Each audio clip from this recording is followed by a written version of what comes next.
आज के समय में मतलब जब हमारा ध्यान मुश्किल से 30 सेकंड की रील्स या शॉर्ट्स से आगे नहीं बढ़ पाता, हाँ, हम लगातार बस स्क्रॉल कर रहे होते हैं। हाँ, तो क्या कोई यकीन करेगा कि लाखों लोग YouTube पर 7 घंटे लंबी एक ऑडियो बुक सुन रहे हैं।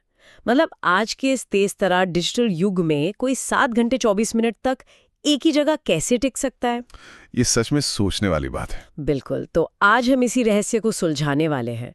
हमारी इस चर्चा का मुख्य विषय डेल कार्नेगी की वो क्लासिक और विश्व प्रसिद्ध किताब है जिसे हम how to win friends and influence people या हिंदी में जिसे लोक व्यवहार के नाम से जाना जाता है, जो कि अपने आप में एक बहुत बड़ा मास्टरपीस है। एकदम सही। और इस गहरे विश्लेषण में हमारा मिशन बहुत स्पष्ट है। हमें ये समझना है कि दशकों पुरानी ये किताब आज के इस डिजिटल युग में भी लाखों लोगों को क्यों आकर्षित कर रही है और कैसे हिंदी ऑडियो बुक की दुनिया में स्वयं सहायता या सेल्फ हेल्प सामग्री का एक बहुत बड़ा वर्ग तैयार हो गया है। और वो भी इतनी तेजी से। हाँ, तो चलिए इसको थोड़ा विस्तार से समझते हैं।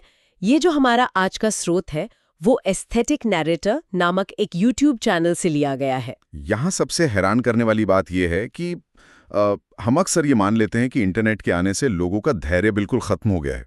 हाँ, हमें लगता है कोई लंबा कंटेंट देखना ही नहीं चाहता। बिल्कुल, हमें लगता है कि अब कोई लंबी चीजें पढ़ना या सुनना नहीं चाहता।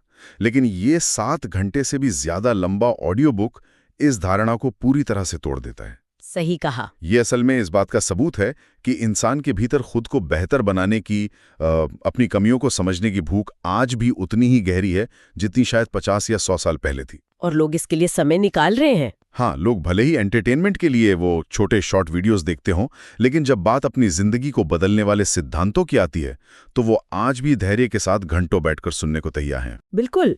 और अगर हम इस स्रोत के आंकड़ों को देखें तो ये बात और भी साफ हो जाती है। दिसंबर 2022 में इसे अपलोड किया गया था और अब तक इसे 3 लाख से भी ज्यादा 3 लाख, हाँ, सटीक तौर पर कहें तो 3,646 व्यूज मिल चुके हैं और लाइक्स भी 7,400 के पार हैं। ये आंकड़े बहुत कुछ कहते हैं। मतलब जरा सोचिए, इस वीडियो में कोई बहुत ज्यादा ग्राफिक्स या चमक दमक वाले विजुअल्स नहीं है, ये सिर्फ एक ऑडियो है। फिर भी सीखने वालों के बीच इसकी इतनी भारी मांग है।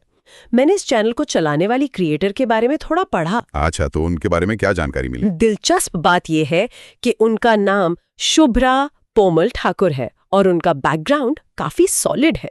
उन्होंने राजनीति विज्ञान यानी पॉलिटिकल साइंस और समाजशास्त्र मतलब सोशियोलॉजी में पोस्ट ग्रेजुएशन किया है। ये बहुत ही अहम जानकारी है। हाँ, और वो पहले एक लेक्चरर थी जिन्होंने 2022 में कंटेंट क्रिएशन की दुनिया में कदम रखा चुका है। हाँ, अब वो 4 दीवारी तक सीमित नहीं है। बिल्कुल, एक शिक्षक का काम ही होता है जटिल बातों को आसान करके समझाना। और जब एक ऐसा व्यक्ति डेल कार्नेगी की किताब को आवाज देता है, जिसने समाजशास्त्र पढ़ा हो, जिसने इंसानी व्यवहार को गहराई से समझा हो, तो उस आवाज में एक अलग ही ठहराव आ जाता है। मतलब वो सिर्फ किताब के पन्ने नहीं पढ़ रही हैं। नहीं, वो उस मनोविज्ञान को समझकर बोल रही हैं।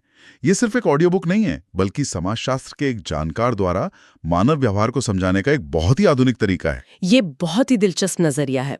मतलब एक तरह से उनका जो क्लासरूम था वो अब YouTube का एक विशाल वीडियो बन गया है। बिल्कुल। लेकिन मैं सोच रही थी कि 7 घंटे का लेक्चर, हाँ, वो थोड़ा लंबा लग सकता है। एक नॉर्मल क्लासरूम में भी लोग 45 मिनट में बोर होने लगते हैं, तो 7 घंटे कैसे? यही तो इस डिजिटल दुनिया की सबसे बड़ी आजादी है।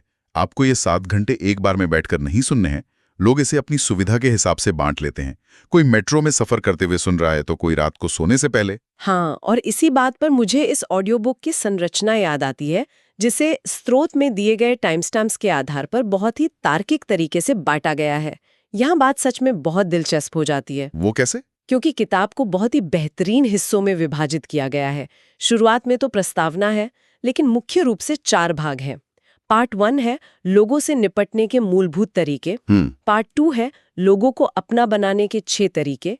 फिर पार्ट 3 आता है कि लोगों को अपनी सोच में कैसे ढाले, और आखिर में पार्ट 4 है एक लीडर कैसे बने।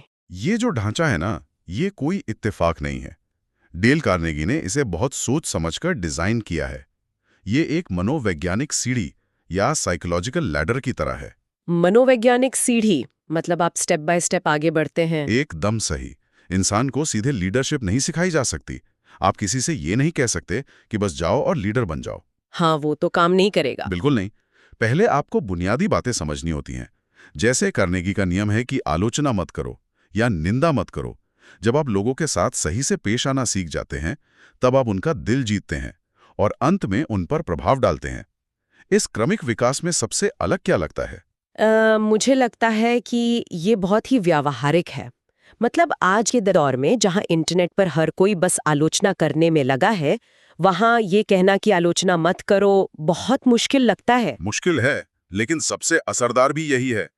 क्योंकि जब आप किसी की आलोचना करते हैं, तो वो इंसान तुरंत डिफेंसिव हो जाता है। वो अपनी गलती नहीं मानता, बल्कि खुद को सही साबित करने में लग जाता है। हाँ, वो ईगो वाली बात आ जाती है। बिल्कुल। इसलिए लीडरशिप तक पहुंचने के लिए पहले ये छोटी-छोटी बातें मास्टर करनी होती हैं। जैसे नाम याद रखना या दूसरों में सच्ची दिलचस्पी दिखाना। वो नाम वाला नियम तो मुझे बहुत ही अच्छा लगा। कार्नेगी कहते हैं कि किसी भी इंसान के लिए उसका अपना नाम दुनिया की सबसे मीठी आवाज है। और ये 100% सच है। ये एक तुरंत कनेक्शन बनाता है। लेकिन जो पार्ट 3 है, लोगों को अपनी सोच में कैसे ढालें, ये हिस्सा थोड़ा ट्रिकी लगता है। क्या ये किसी को मैनिपुलेट करने या चालाकी जैसा नहीं है? हाँ, यही लोक व्यवहार किताब को लेकर सबसे बड़ी गलतफहमी है। कार्नेगी चालाकी नहीं सिखा रहे हैं, वो सहानुभूति या एम्पैथी सिखा रहे हैं। मतलब सामने वाले के नजरिए से देखना। हाँ, वो एक बहुत ही अच्छा उदाहरण देते हैं कि जब आप मछली पकड़ने जाते हैं, तो कांटे में स्ट्रॉबेरी नहीं लगाते। आपको भले ही स्ट्रॉबेरी कितनी भी पसंद हो, आप कीड़ा ही लगाते हैं, क्योंकि मछली को वही पसंद है। तब अगर हमें किसी से कोई काम करवाना है, तो हमें ये सोचना होगा कि इसमें सामने वाले का क्या फायदा है। एकदम सही। और जब आप इन तीनों चरणों को पार कर लेते हैं, तब आप आखिरी सीढ़ी पर पहुंचते हैं, जो है लीडर बनना। लीडरशिप थोपी नहीं जाती, वो अर्जित की जाती है। ये सब सुनकर लगता है कि ये किताब आज से कई दशक पहले नहीं, बल्कि कल ही लिखी गई है। और डिजिटल माध्यम का फायदा यह है कि लोग सीधे टाइम स्टैम्प्स पर क्लिक करके अपनी जरूरत का हिस्सा सुन सकते हैं। बिल्कुल, वो अपनी गति से सीख सकते हैं। अब इस स्रोत के आधार पर जब मैं इस YouTube चैनल के अन्य अनुशंसित वीडियोस और ऑडियो बुक्स देख रही थी, तो मुझे एक पूरी नई दुनिया नजर आई। हाँ, वहाँ काफी अलग-अलग तरह का कंटेंट है। वहाँ एक पूरी सूची है। डैनियल गोलमैन की इमोशनल इंटेलिजेंस है, बेंजामिन ग्राहम की द इंटेलिजेंट इन्वेस्टर है, इसके अलावा पाउलो कोएल्हो की द अल्केमिस्ट और नेपोलियन हिल की मास्टर की टू रिचेज भी मौजूद है। ये सभी अपने-अपने क्षेत्र की बहुत बड़ी किताबें हैं। ऐसा लगता है जैसे ये YouTube चैनल एक विशाल डिजिटल लाइब्रेरी या ज्ञान के सुपरमार्केट की तरह बन गया है, जहाँ संचार कौशल से लेकर पैसे के मनोविज्ञान तक सब कुछ एक ही जगह उपलब्ध है। ज्ञान का सुपरमार्केट, यह बहुत ही अच्छी एनालॉजी है। लेकिन इन सब किताबों के साथ साथ क्या आपने स्रोत में किसी और बारीक पैटर्न की ओर ध्यान दिया? किस तरह का पैटर्न? इन भारी भरकम किताबों के ऑडियो बुक के साथ वहाँ कुछ ऐसे वीडियोस भी मौजूद हैं, जैसे ADHD रिलीफ म्यूजिक या 40 हर्ट्ज बाइनॉरल गामा वेव्स और हाइपर फोकस म्यूजिक। हाँ, मैंने वो गामा वेव्स वाली चीज देखी थी। मुझे तो लगा ये कोई विज्ञान या साइंस फिक्शन से जुड़ा कुछ है। नहीं, ये बहुत ही असल और आज की जरूरत है। तो इन सब का आखिर मतलब क्या है? इन ज्ञानवर्धक किताबों के बीच इन फोकस वाले म्यूजिक वीडियोस का क्या काम? शायद ये ध्यान लगाने के लिए है। बिल्कुल। इसका मतलब है कि आज के दौर में लोग सिर्फ ज्ञान नहीं चाहते, वो डेल कार्नेगी को सुनना तो चाहते हैं, लेकिन उनका दिमाग इतनी तेजी से भटकता है कि वो फोकस नहीं कर पाते। इसे हम सूचना का अतिभार या इंफॉर्मेशन ओवरलोड कहते हैं। मतलब जानकारी इतनी ज्यादा है कि हम उसे प्रोसेस ही नहीं कर पा रहे हैं। हाँ, लोग उस ज्ञान को ग्रहण करने के लिए अपने दिमाग की एकाग्रता और फोकस को बेहतर बनाना चाहते हैं। ये ADHD रिलीफ म्यूजिक या बाइनॉरल बीट्स इसी इंफॉर्मेशन ओवरलोड से निपटने का एक आधुनिक तरीका है। ये तो बहुत ही गहरी बात है। मतलब एक तरफ हम ज्ञान ले रहे हैं और दूसरी तरफ उस ज्ञान को पचाने के लिए अपने दिमाग को शांत करने वाले संगीत का सहारा ले रहे हैं। बिल्कुल। श्रोता आज बहुत जागरूक हैं। वे जानते हैं कि बिना एकाग्रता के कोई भी सेल्फ हेल्प किताब काम नहीं करेगी। ये सच में हमारी आंखें खोलने वाला विश्लेषण है। अगर हम आज की इस पूरी चर्चा के मुख्य निष्कर्षों को संक्षेप में प्रस्तुत करें, तो ये साफ है कि डेल कार्नेगी के सिद्धांत आज भी कितने प्रासंगिक हैं। इंसान की बुनियादी जरूरतें आज भी नहीं बदली हैं। हर कोई चाहता है कि उसे सम्मान मिले, उसकी बात सुनी जाए। और सबसे अच्छी बात यह है कि शुभा जैसे क्रिएटर्स इस बहुमूल्य ज्ञान को क्षेत्रीय भाषा में, यानी हमारी अपनी हिंदी में आम लोगों तक पहुंचा रही हैं, जिससे भाषा कभी भी सीखने के रास्ते में रुकावट ना बने। बिल्कुल, जिससे कोई भी व्यक्ति अपने जीवन और संचार कौशल को बेहतर बना सके। तकनीक ने इस ज्ञान को हर स्मार्टफोन तक पहुंचा दिया है। इसी के साथ मैं इस गहरे विश्लेषण का समापन एक अंतिम सवाल के साथ करना चाहूंगा, जो हम सभी को स्वयं विचार करने के लिए प्रेरित करेगा। हाँ, बताइए। जब हमारे पास लोक व्यवहार से लेकर इमोशनल इंटेलिजेंस तक हर चीज का ज्ञान सिर्फ एक क्लिक पर ऑडियो बुक के रूप में मुफ्त उपलब्ध है, तो क्या आज के समय में असली चुनौती ज्ञान की कमी है या उस ज्ञान को अपनी असल जिंदगी की बातचीत में लागू करने का अनुशासन? ये सच में एक बहुत ही विचारोत्तेजक सवाल है। इस पर सोचने की जरूरत है। चलिए, आज की इस चर्चा को हम यहीं एक सकारात्मक नोट पर समाप्त करते हैं।